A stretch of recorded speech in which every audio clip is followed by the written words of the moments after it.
This is fantastic. It's nicer over there, I think. It really is. Glad that we came here. Okay, go on down. Okay. I'll go first. Take it easy. Okay. Got it? Yeah. I gotta get it. Okay? Yes. Oh. What do you think? Oh, I think it's great. Come on. How's this? This is fine.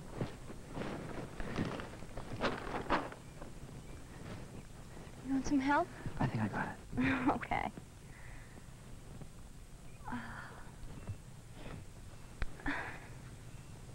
That's fine. Yeah, that's good. It's beautiful. It'd be nice to have a fire. I don't think we're supposed to. You look really nice.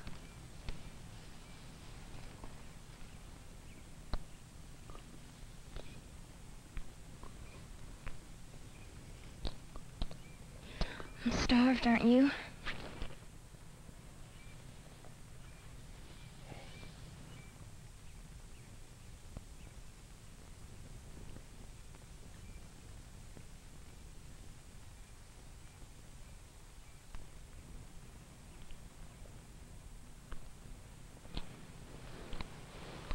Jack, don't. What's the matter? Nothing. You don't love me anymore, huh? Don't be funny. Well, then come on. Jack, don't, I mean it. Hey, what's eating you? Nothing. I'd like to have a picnic, that's all. Isn't that what we're doing? You know what I mean. No, I don't. Well, I just thought it would be nice to have a picnic without you moving on me like that. I didn't move on you. Come on. Nice secluded place. A blanket. Telling me how nice I look. I've seen the same movies you have.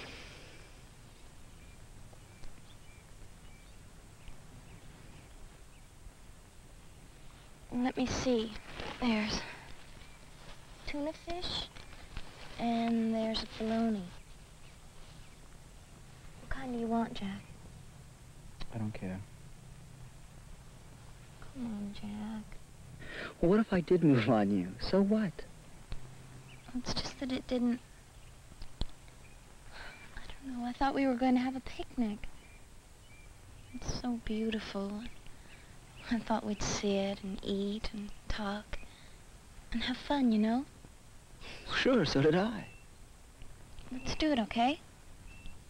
Okay.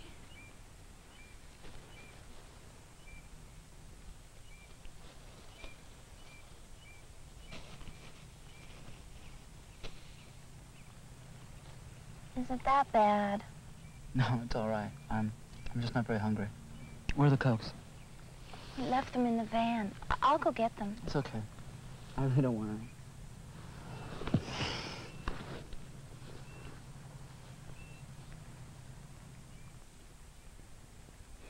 Listen, I'm sorry I made you mad. I really didn't mean to. I'm not mad.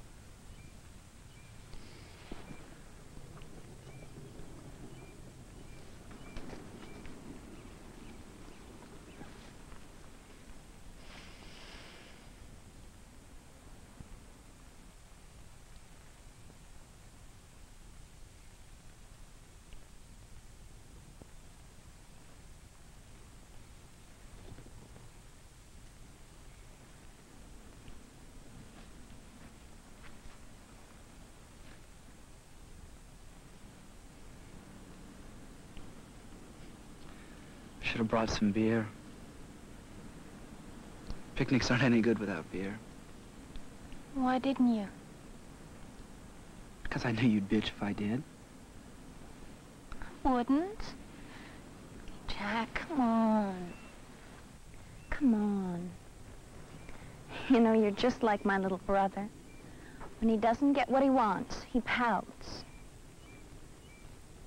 Let's sit down, okay?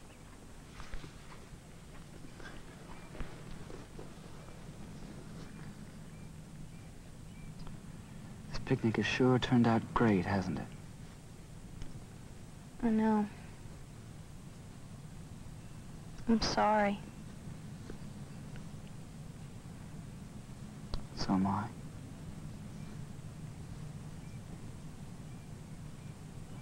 We haven't had much fun lately.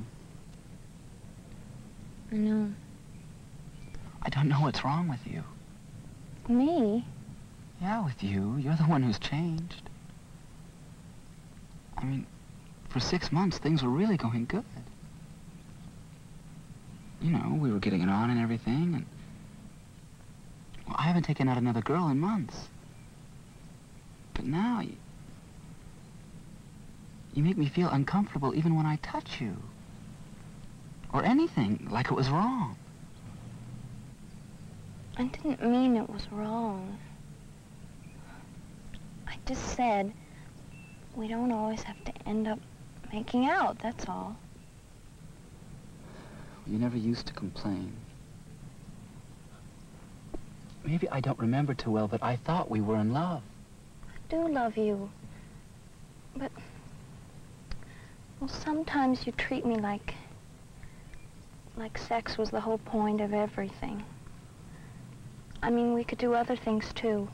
Oh, come on, we do other things. I don't believe you, Dana. I mean, half the guys I know are really making it with the girls they're with. We just... Oh. Do you compare notes? That's not what I mean. Then what do you mean? I mean, you can't say that we're only into sex when we don't really make it. Well, it must be really rough on you, not having anything to report when you talk to the guys. Oh, you're great at changing the subject. Anyway, I suppose you don't talk things over with your friends? No. At least not the way you talk about it with the guys. Like it was all some kind of a game. And the idea is to rack up as many points as you can. Well, right now I'm beginning to think that Eddie was right. About what? He just said you were very uptight. You want to know what Sandy Corman said about you? That you have a one-track mind. Okay, let's go. Where? Home. You're really sore, aren't you? Well, what do you think? I think I'm sorry. Yeah, sure. Let's go.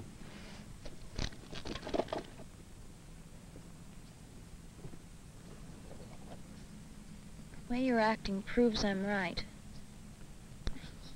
You're sore because you couldn't just turn me on like some kind of machine. Sure, Dana. Look, I'll tell you what. We'll make up some rules and some regulations.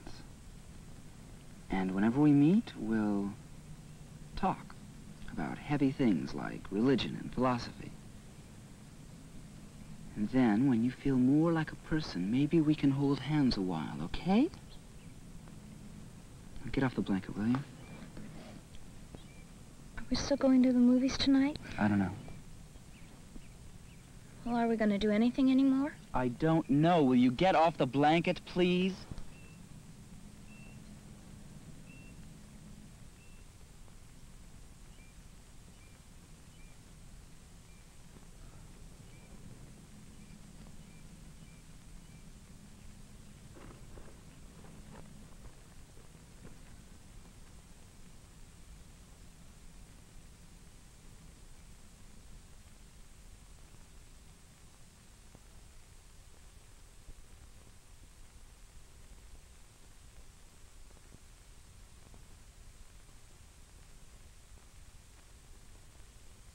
A quarrel between a girl and boy one afternoon in the park becomes the turning point in their relationship, maybe even the end of it.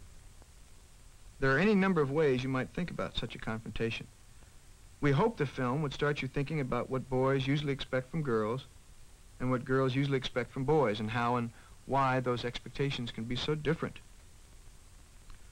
What do Dana and Jack expect from each other that they are not getting? Are the cliches generally true?